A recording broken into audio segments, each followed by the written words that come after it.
Hello guys, അപ്പോൾ എല്ലാവർക്കും നമസ്കാരം. അപ്പം നമ്മൾ എന്നുള്ളത് തൃപ്പയാർ ഓഹോ ബീച്ചിലാണ്.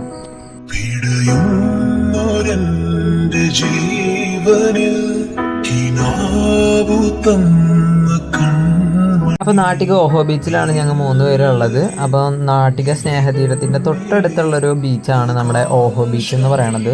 അപ്പോൾ റീലുകളിലൂടെയും ഇതിലൂടെയൊക്കെ നിങ്ങൾ കണ്ടിട്ടുണ്ടാവും ഓഹോ ബീച്ചിൻ്റെ പ്രത്യേകതകൾ. അപ്പോൾ ഞങ്ങൾ സൺഡേ വൈകുന്നേരമാണ് ഞാനും അഭിനീഷേട്ടനും പിന്നെ രംഗിതേട്ടനും കൂടിയാണ് ഞങ്ങൾ പോയത്.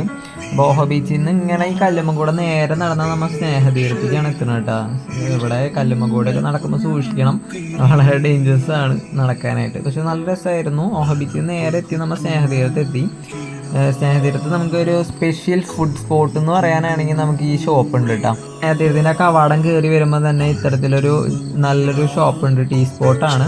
അവിടെ നമുക്കൊരു കിടിലൻ ചായയും അതേപോലെ തന്നെ നമുക്ക് പഴംപൊരിയും ബീഫ് കറിയായിട്ടുള്ള കോംബോ കിട്ടും. നല്ല ടേസ്റ്റാണ്, നല്ല ചൂട് പഴംപൊരി നല്ല ബീഫിൽ മുക്കി കഴിക്കാനായിട്ട് നല്ല അടിപൊളി ടേസ്റ്റാണ് കേട്ടോ അവിടുത്തെ കഴിക്കാനായിട്ട്. അപ്പോൾ നിങ്ങൾ മസ്റ്റായിട്ട് ഇവിടെ വരുമ്പോൾ ഒന്ന് ട്രൈ ചെയ്യേണ്ടതാണ് ഈ സാധനം, പഴംപൊരിയും ബീഫ് കേട്ടോ.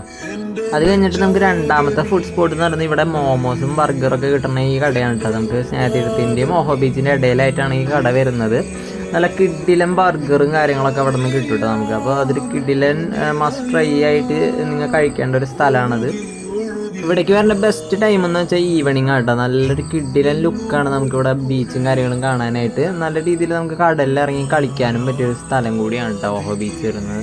നല്ല രസമാണ് ഇവിടുത്തെ ക്ലൈമറ്റും കാര്യങ്ങളൊക്കെ. അപ്പോൾ എല്ലാവരും നമുക്ക് നാട്ടികയിൽ സ്നേഹതീരത്ത് വരുമ്പോൾ എന്തായാലും ഓഹോ ബീച്ചും നമ്മുടെ ഈ പ്ലേസും കാര്യങ്ങളും ഫുഡ് സ്പോട്ടും കാര്യങ്ങളൊക്കെ ഒന്ന് കണ്ടോളൂ കേട്ടോ.